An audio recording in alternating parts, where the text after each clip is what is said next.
Hello everyone, welcome back. Hope you're all doing well. In today's video we have another PlayStation 5 which has a blue light of death power issue.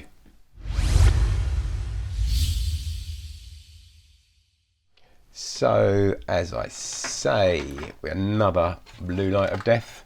We see so many of these, it's unbelievable. You would have thought Sony would have sorted the problem out by now. But anyhow, with the power in, push the power button, you get a blue light for about 1 second. So it's a 1 second blue light of death. So let's do what we always do, is let's get it open and then start taking some measurements of some voltages and try and find a short circuit on the board somewhere, which is bound to be the problem.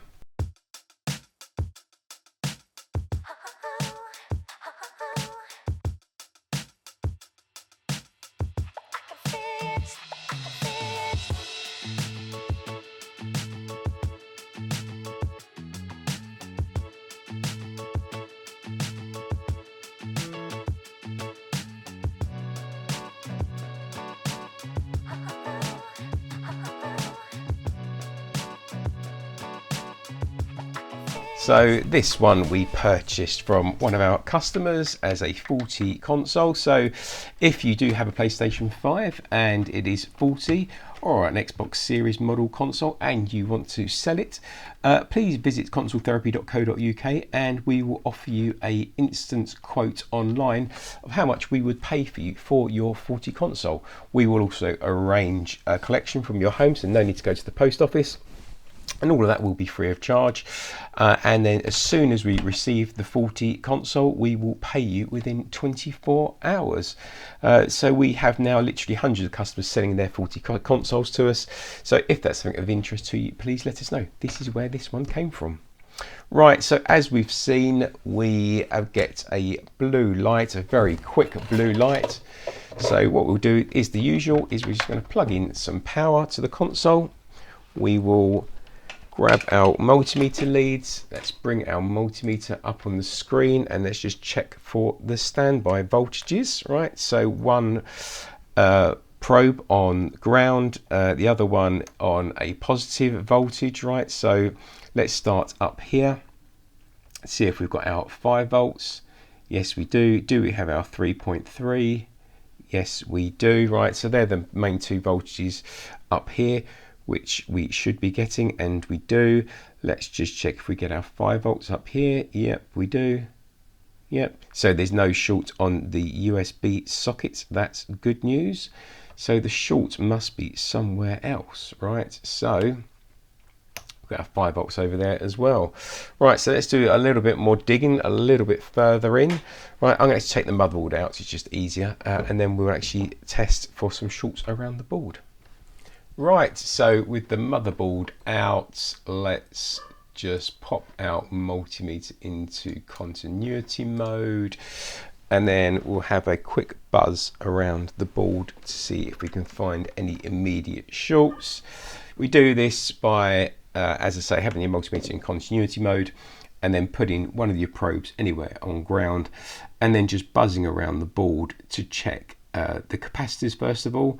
So one side of most capacitors should beep and the other side shouldn't. We also can check the fuses quickly as we go around the board. And then I'm literally just going to check the most common areas I know for shorts to make sure that we got no shorts on any of the power rails. So all this is good. That's good. Down here we have another power rail which commonly does short, but that time it's good. Yeah, check the inductor there, that's all good as well. Check all over the board, tiny little bit of liquid metal there, but I think that was me.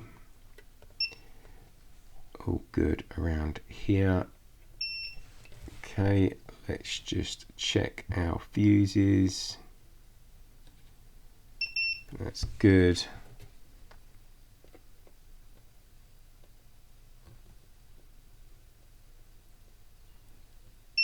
That one's good. That one's good. And basically I'm just going around just check the fuses just to make sure that they are doing exactly what I think they should be doing, which is beeping when we push the probes together, like so. Right, so it's not when we push the probes together. When we measure across the fuse, we can check that the actual fuse is still intact and it's got continuity running through it. Okay, so I don't look at many shorts on, well, there isn't any shorts on that side. Let's just have a quick check around behind the south bridge. Right, so there's our south bridge IC, right, which essentially is the power management or the management IC of the board, which tells things to switch on and switch off. Let's have a quick buzz around here, see if there's any shorts. Nothing so far.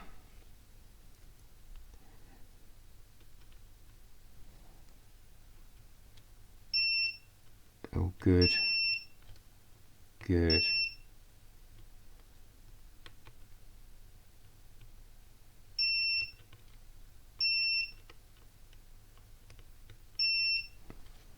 So south bridge seems to be good. Nothing jumping out at me there on the south bridge, which is good. Try this power rail down here. This inductor will beep because it's close to the APU. It's powering the RAM as well, so it's always going to have a low resistance there.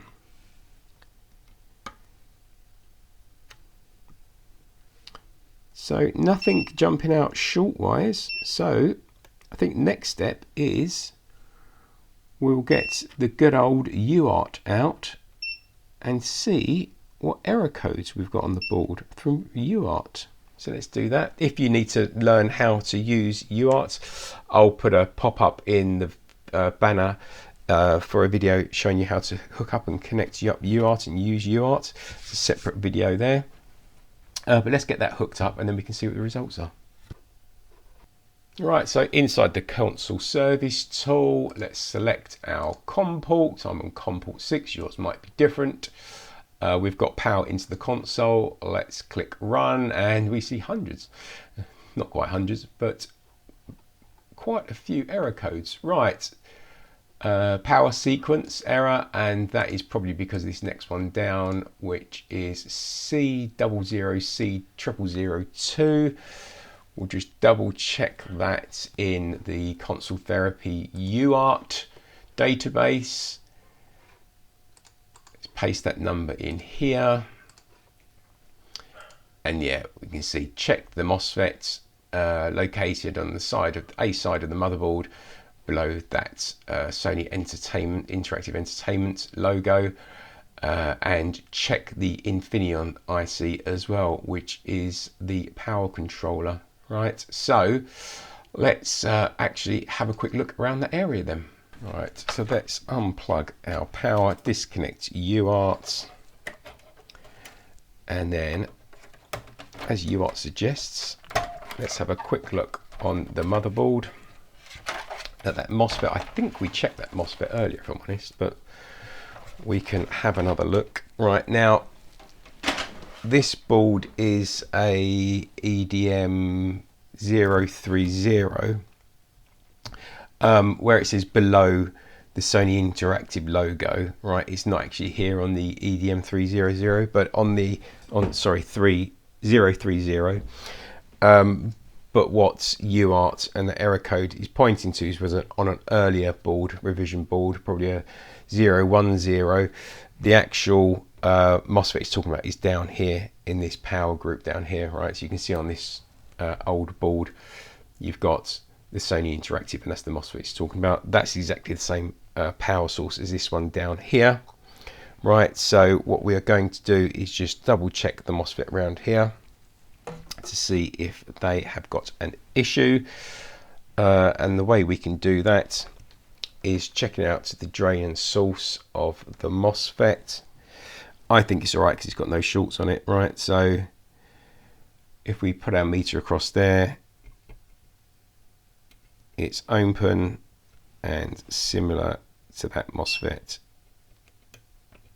Yeah, that's open as well between the drain and the source, right? So those MOSFETs are actually okay. But it did actually tell us, obviously, to check the Infineon IC as well, and that, I believe, is on this 030 board, is just here. And that is an IC that goes 40 quite often. So what we can do is swap that out. We've got a spare one. It's safe trying to measure all around. We can just swap that out. Only reason I'm saying that is because it happens quite often, right? That this Infineon goes and you get a really quick 1 second, not even a 1 second blue light of death. I've seen it quite a few times. So I'm pretty confident swapping that IC out will solve the issue. But first of all, let's just grab a donut off a board and then I can replace it. Right, so here we are under the microscope. That's our Infineon IC. And these are the same that have been used on pretty much all variations of the PS5 so far. See, like I just did, I grabbed a donut off a 010 board, right? Same chip, you can use them. So come in with our hot air, warm up the whole area, and remove the IC.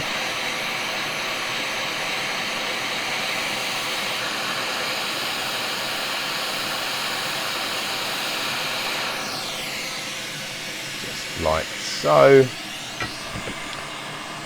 And then we're going to come in, and I am going to add a little bit of leaded solder. I find it's just a little bit easier to get the replacement IC sitting down in the correct position. So literally just a touch of solder around the pads.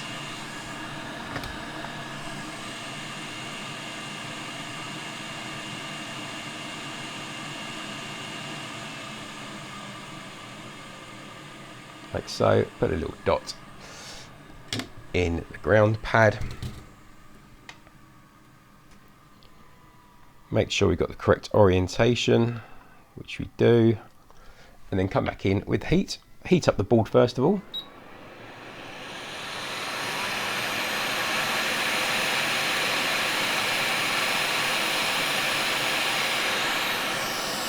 And then just drop our replacement in place.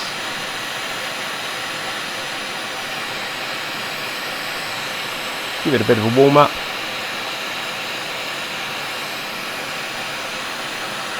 Give it a little tiny nudge.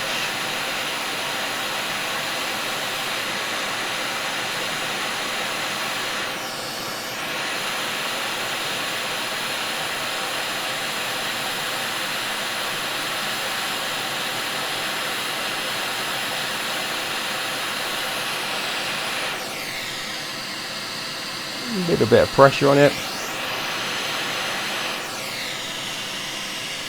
Let it cool down, and then let's check our alignment.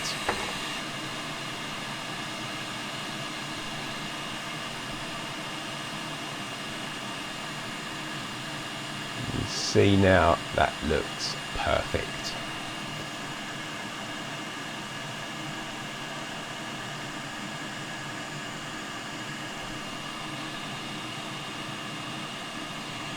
Right, so with that Infineon IC replaced, it's put back together very temporarily because I just want to see if we now get a blue light. So let's hit the power button, get a blue light. Does it stay on? Yes, it does. Perfect. Right, that's probably going to reboot a few times. Right, I'm not going to let this power on for too long, so I haven't got a fan obviously installed, but let me get everything cleaned up properly and put back together, and we'll give it a proper test.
Right, so let's give it a test. Now everything is back together.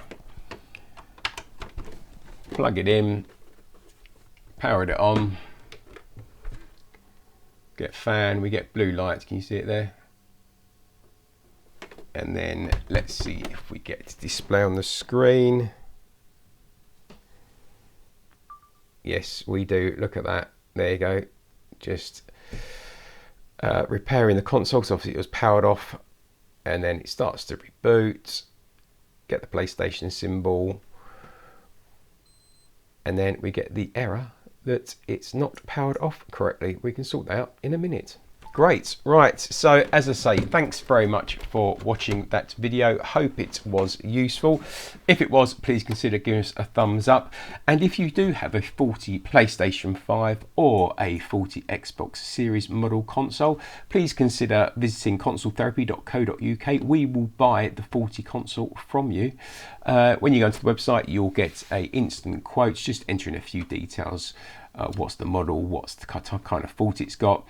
And we will send you, well, you'll get an instant quote, and then if you accept that quote, we will collect the console from your home address. No need to go to the post office, and you will receive payment within 24 hours after the console is delivered to us.